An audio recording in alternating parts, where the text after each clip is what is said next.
আজ ২৮শে জুলাই, রোজ রবিবার। আজকে এই রবিবার দিন হচ্ছে সিঙ্গাপুরের সরকারি ছুটির দিন। এই ছুটির দিনে এই যে দৃশ্যটা দেখতেছেন, এটা মোস্তফা শপিং সেন্টারের পাশেই মিনিমার্ট নামে পরিচিত। এটা বাংলাদেশের যত লোকজন আছে প্রবাসী, তারা প্রতি রবিবারে এখানে আসেন, একত্রিত হন। আর এখানে আসার মূল উদ্দেশ্যটা হচ্ছে দূর দূরান্তের বন্ধু বান্ধবের সাথে যোগাযোগ করা, দেখা সাক্ষাৎ করা, একটু বিনোদন করা। ৫টা রেমিটেন্স শাখা আছে, যেখানকার মাধ্যমে বাংলাদেশে বৈধভাবে টাকা পাঠানোর জন্য প্রাইম এক্সচেঞ্জ আছে, উত্তর অগ্রণী এক্সচেঞ্জ আছে, ইসলামী এক্সচেঞ্জ আছে, এনবিএল এক্সচেঞ্জ এবং ওয়েস্টার্ন। এই ৫টা এক্সচেঞ্জই একই জায়গার মধ্যে, যার কারণে আমাদের প্রবাসীরা এখানে আসিয়ে টাকা পয়সা পাঠাইতে খুব স্বাচ্ছন্দ্য বোধ করে। আপনার পিছনে যে দৃশ্যটা দেখতে পাচ্ছেন, এটা প্রতি রবিবারই এখানে এই ধরনের লোকজন খুব সমাগম হয়। কিন্তু আজকে আপনাদেরকে যে জিনিসটা দেখাবো, যে বাংলাদেশের সৃষ্ট পরিবেশের কারণে রেমিটেন্স যেভাবে পাঠানো হয়, প্রত্যেকটা ব্যাংকে আমি আজ পর্যন্ত একদম নিম্নভাবেও আমি দেখেছি যে প্রত্যেকটা কাউন্টারে যথেষ্ট ভিড় থাকে। দুপুর ২টা থেকে রাত ৮টা পর্যন্ত প্রচন্ড ভিড় থাকে। কিন্তু আজকে সেই দৃশ্যটা একটু ব্যতিক্রম। আসেন আমরা সেই দৃশ্যগুলি দেখি, কোন ব্যাংকে কিরকম রেমিটেন্স পাঠাচ্ছে।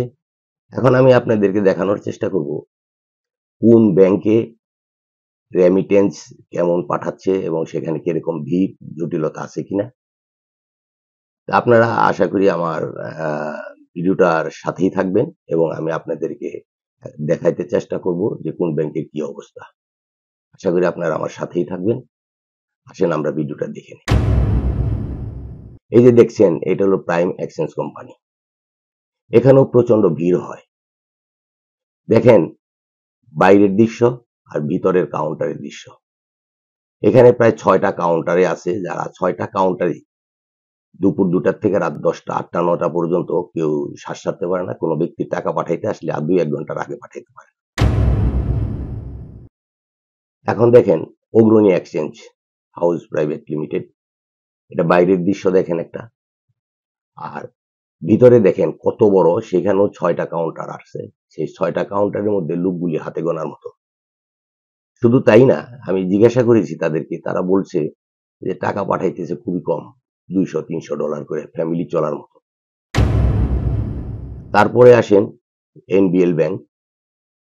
এই এনবিএলও একই দৃশ্য, এই যে দেখাচ্ছি আপনাকে, দেখেন এই যে একটা সিঁড়ি আছে, এই সিঁড়িটা ভরা লাইন থাকতো, এমনকি নিচে পর্যন্ত লাইনটা নেমে আসতো, প্রায় ১-১৫০-২০০ লোকের লাইন থাকতো। এখানেও প্রায় ৬টা কাউন্টার আছে।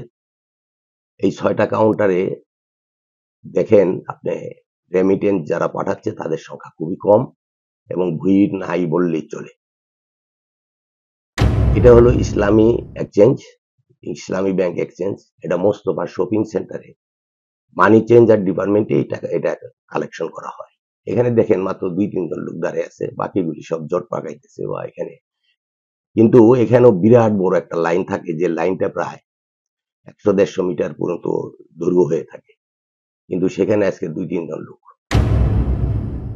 এখন আসি আমরা ওয়েস্টার্ন ইউনিয়নে, যে ইউনিয়নের সবচেয়ে বড় লাইন থাকে এবং সবচেয়ে বেশি টাকা পাঠায় বিদেশে আমাদের প্রবাসীরা, কারণ এখানে রেটটা সব জায়গার চেয়ে একটু বেশি দেয়।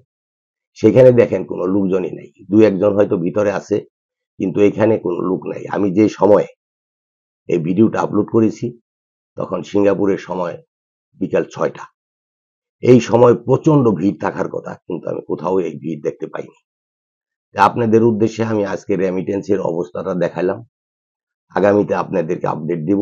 আশা করি আপনারা আমার সাথেই থাকবেন। যদি ভালো লাগে লাইক, শেয়ার, কমেন্ট করে আমাকে উৎসাহিত করবেন। পরবর্তী ভিডিওগুলো আপনাদের কাছে আমি আপডেট করে পাঠাবো।